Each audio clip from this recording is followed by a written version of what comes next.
what's up guys, my name is Bilal. In this lecture we learn about if else if condition in JavaScript. जी हाँ guys, इस lecture में हम बात करेंगे if else if condition की। तो चलिए गाइस शुरू करते हैं।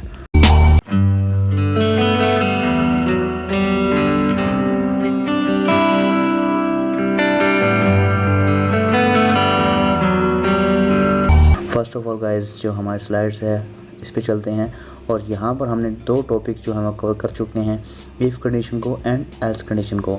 तो गाइस इस लेक्चर में हम बात करेंगे इफ़ एल्स इफ़ कंडीशन की। ओके, तो अब आता हूँ अपने एडिटर पे और यहाँ पर जो है HTML का एक स्ट्रक्चर जो है मैं क्रिएट करता हूँ, ठीक है, इस तरीके से। और यहाँ पर जो है स्क्रिप्ट यूज़ करूँगा और यहाँ पर अपना सोर्स के थ्रू जो JS का फाइल है वो एडअप करूँगा, info.js, ठीक है, सेव। और अब आता हूँ अपने JS फाइल पे।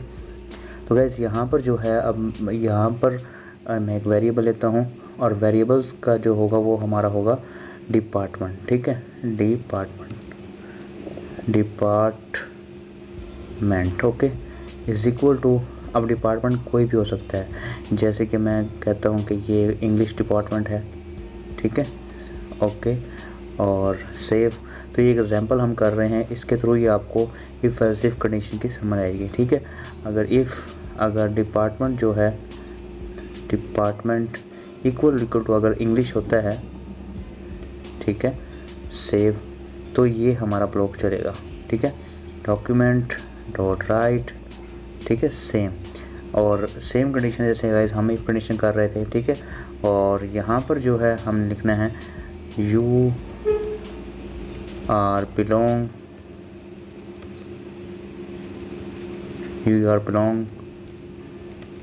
English department, okay. तो यहाँ पर सेमीकोलन से क्लोज करना है, यहाँ पर सेव। तो अब यहाँ पर जो एल्स इफ जो कंडीशन होगी हमारी, ठीक है, वो यहाँ पर आएगी, एल्स इफ़ के बाद एल्स के बाद फिर हम दोबारा इफ़ कंडीशन लगा देंगे यहाँ पर, तो उसको बोलते हैं इफ़ एल्स इफ़ कंडीशन, ठीक है। तो यहाँ पर दोबारा कंडीशन आएगी डिपार्टमेंट और यहाँ पर आएगा इक्वल टू, अगर डिपार्टमेंट इक्वल टू होता है उर्दू के, ठीक है। तो फिर दोबारा मैं इसे कॉपी करता हूँ, ये जो हमारा ब्लॉक में लिखा मैंने डॉक्यूमेंट डॉट राइट प्रिंट करवाया था, इसको मैंने you are belong to Urdu department, okay, save. इसी तरीके से गाइस हम और भी कंडीशन लगा सकते हैं, इफ़ एल्स इफ कंडीशन, ठीक है। यहाँ मैं पेस्ट करता हूँ, फिर यहाँ पर मैं कहता हूँ कि मैथ डिपार्टमेंट है, ठीक है, और यहाँ पर लिखता हूँ मैथ, ठीक है, सेव। इस तरीके से यहाँ पर फिर दोबारा पेस्ट करता हूँ, मैं यहाँ पर लिखता हूँ कंप्यूटर, सेव, और you are belong to computer department, computer, okay, save. और लास्ट में जो हमारा जो एल्स, अगर कोई कंडीशन मैच नहीं होगी तो हमारा ये एल्स ब्लॉक चलेगा, ठीक है। तो यहाँ पर लिखना है डॉक्यूमेंट डॉट राइट और यहाँ पर लिखना है no match found, okay, save, ठीक है। तो गाइस ये सब कुछ हमने कर लिया है। अगर इसको मैं सेव किया, अगर इसको ओपन करूँ ब्राउज़र में, तो आपको यहाँ पर नज़र आएगा कि you are belong English department, ठीक है। तो गाइस फर्स्ट कंडीशन थी हमारी ये कि सबसे पहले ये असाइनमेंट ऑपरेटर डिपार्टमेंट में क्या पड़ा हुआ है, इंग्लिश, ठीक है। तो यहाँ पर भी इंग्लिश इक्वल टू इंग्लिश, तो ये जो हमारा जो कंडीशन है ये मैच कर गया, ठीक है। तो इसने इस ब्लॉक को चला दिया, ठीक है।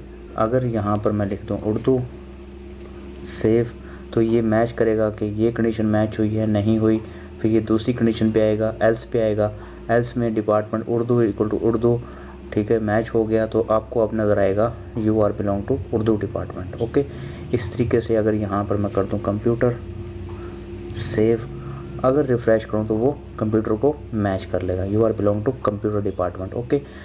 तो यहाँ पर गाइज अगर मैं प्रॉम्प्ट बॉक्स यूज़ करूँ, ठीक है, तो यहाँ पारसेंट यूज़ नहीं करूँगा क्योंकि पारसेंट हम इंटीजर वैल्यू के लिए यूज़ करते हैं, ठीक है, पार्स इंट नहीं करेंगे। तो यहाँ पर प्रॉम्प्ट, ठीक है, और यहाँ पर जो है मैं यहाँ पर यूज़ करूँगा string inter your department name, okay. और यहाँ पर डिपार्टमेंट के नेम मैं मेंशन करूँगा $N, ठीक है, फॉरवर्ड बैकवर्ड स्लैश n। ये गाइस मैंने करवाया हुआ है, ठीक है। ये क्या करता है, लाइन ब्रेक करता है। तो डिपार्टमेंट के नेम लिख दूंगा कि इंग्लिश है, ठीक है। उसके बाद हमारे पास उर्दू है, उसके बाद हमारे पास उर्दू के बाद कंप्यूटर है, उसके बाद हमारे पास मैथ है। सेव। तो अगर गाइस यहाँ पर मैं ओपन करूँ तो आपको अब जो है प्रॉम्प्ट बॉक्स जो है वो नज़र आएगा, इंटर योर डिपार्टमेंट नेम। तो इंग्लिश है, उर्दू है, कंप्यूटर है, मैथ है, तो कौन सा डिपार्टमेंट आपका है। तो आप डिपार्टमेंट नेम लिखें यहाँ पर, लेट से मैथ कहता हूँ मैं, ओके करता हूँ, you are belong to math department. Let say guys अगर यहाँ से कोई डिस मैच हो जाता है, मैं इनके डी लिख देता हूँ, ओके नो मैच फाउंड, तो इस नाम से कोई डिपार्टमेंट है ही नहीं, ठीक है। तो ये है हमारे पास इफ़ एल्स इफ। तो गाइस एक और इसकी एग्जांपल हम करते हैं, ठीक है। तो उस वो होगा ग्रेड सिस्टम कैसे निकलता है कि मैं स्टूडेंट के मार्क्स लिखूंगा प्रॉम्प्ट बॉक्स में, और वहाँ पर जो है मुझे वो स्टूडेंट का ग्रेड बताएगा कि इसका ग्रेड ये है, ठीक है। तो यहाँ पर सबसे पहले मैं एक वेरिएबल लेता हूँ, और वेरिएबल में यहाँ पर मैं स्टूडेंट के मार्क्स के नेम से एक वेरिएबल लेता हूँ, ओके। और यहाँ पर लिखता हूँ पार्स इंट, ओके, क्योंकि अब इंटीजर वैल्यू होगी तो पार्स इंट हम लिखेंगे, क्योंकि प्रॉम्प्ट तो स्ट्रिंग को समझता है, इंटीजर को समझता नहीं, ठीक है। तो हमें पार्स इंट लिखना पड़ेगा, ठीक है। जब भी इंटीजर वैल्यू आप इंसर्ट करेंगे प्रॉम्प्ट बॉक्स में तो आपको पार्स इंट यहाँ पर स्टार्ट में लिखना पड़ेगा, एंड देन गाइस यहाँ पर अपने प्रॉम्प्ट बॉक्स इंटर करेंगे, ओके। तो यहाँ पर जो है अब मैं इसको ख़त्म करता हूँ और यहाँ पर लिखता हूँ इंटर योर मार्क्स, ओके, और यहाँ पर कॉमा डालता हूँ एंड सिफर, ठीक है। तो ये मैंने क्रिएट कर लिया है कि हमारा जो प्रॉम्प्ट बॉक्स है वो ओपन होगा। अगर मैं रिफ़्रेश करूँ तो अब आपको जो प्रॉम्प्ट बॉक्स ओपन होगा, okay, inter your marks, okay. तो अब यहाँ पर जो है मैं नीचे आता हूँ और एक इफ़ कंडीशन लगाता हूँ और यहाँ लिखता हूँ मार्क्स, ठीक है। अगर मार्क्स जो हैं वो ग्रेटर देन हो या इक्वल हो 60 के, ठीक है, और यहाँ पर एंड कंडीशन यूज़ करता हूँ, एंड मार्क्स जो हैं वो क्या हो, लेस देन हो या इक्वल हो 70 के। तो गाइस देखिए मार्क्स जो है ग्रेटर देन हो गए 60 से, एंड कंडीशन है, तो दोनों कंडीशन अगर ये ट्रू होंगी तो ये हमारा ब्लॉक चलेगा, ओके। तो यहाँ पर जो है मैं लिखता हूँ डॉक्यूमेंट डॉट राइट, और यहाँ पर लिखता हूँ ग्रेड सी, सेव, ओके। यहाँ पर इसको सेमीकोलन से क्लोज कर देता हूँ। यहाँ पर हम यूज़ करेंगे एल्स इफ कंडीशन, ठीक है। तो एल्स इफ कंडीशन, तो नेक्स्ट जो कंडीशन होगी वो हमारी यही होगी। इसको मैं कॉपी करता हूँ, कॉपी करने के बाद यहाँ पेस्ट कर देता हूँ, ओके। यहाँ पर लिखता हूँ 70 से अगर 80 के दरमियान स्टूडेंट के मार्क्स होते हैं तो फिर मैं इसको कॉपी करता हूँ और यहाँ पर इसको पेस्ट कर देता हूँ। तो ग्रेड जो होगा स्टूडेंट का वो होगा बी, ठीक है, सेव। एंड गाइस यहाँ पर जो है इफ़ एल्स इफ कंडीशन को कॉपी करता हूँ, कॉपी करने के बाद यहाँ दोबारा पेस्ट करूँगा, और अगर स्टूडेंट के मार्क्स यहाँ से 80 या 90 के दरमियान होते हैं तो स्टूडेंट का जो ग्रेड होगा वो ग्रेड हमारा सी होगा, सी नहीं ए होगा, ठीक है, सेव। सिमिलरली गाइस अगर स्टूडेंट के मार्क्स जो हैं वो 90, ओके, अंडू करता हूँ, यहाँ से इसको कॉपी करता हूँ, कॉपी करने के बाद यहाँ पेस्ट करता हूँ, सेव।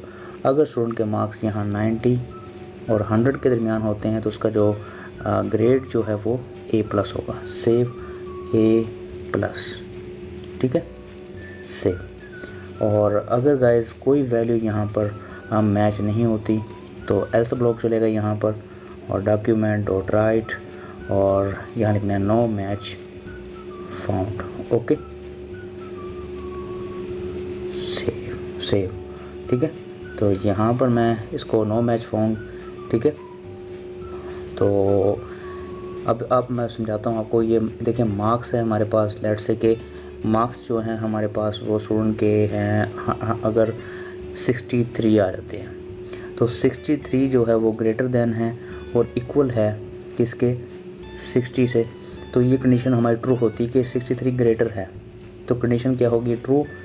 तो एंड और अगर मार्क्स जो हैं वो 63 हैं और लेस देन हैं या इक्वल हैं 70 के, तो गाइस ये जो कंडीशन है ये भी हमारी ट्रू होगी। तो दोनों की कंडीशन ट्रू हो गई हैं, तो ट्रू ट्रू ट्रू, ठीक है, एंड में ट्रू ट्रू ट्रू, तो ये ट्रू होगा तो हमारा ये ब्लॉक चल पड़ेगा, ठीक है। इस तरीके से अगर ये कंडीशन होगी तो ये चलेगा, ये होगी तो ये चलेगा, ठीक है। तो ये इस तरीके से गाइस हमारा ये ब्लॉक्स जो है कंडीशन जो है वर्क करेगी, ठीक है। अगर मैं इसको ओपन करूँ तो अगर अगर रिफ़्रेश करूँ यहाँ पर और जो मार्क्स है गाइस, अगर मैं 63 लिखता हूँ तो ग्रेड सी है। अगर यहाँ पर मार्क्स जो है मैं 70 से अबव 73 लिखता हूँ तो ग्रेड बी है। इस तरीके से अगर मैं यहाँ पर 78 लिखूँ तो ग्रेड बी, और अगर यहाँ पर 86 करूँ तो ग्रेड ए। अगर गाइस यहाँ पर मैं 90 से अबव करूँ 97 तो ग्रेड ए प्लस, ठीक है। तो ये है इस तरीके से ग्रेडिंग सिस्टम। तो गाइस ये है हमारे पास इफ़ जावास्क्रिप्ट में। तो गाइस इस लेक्चर में इतना ही।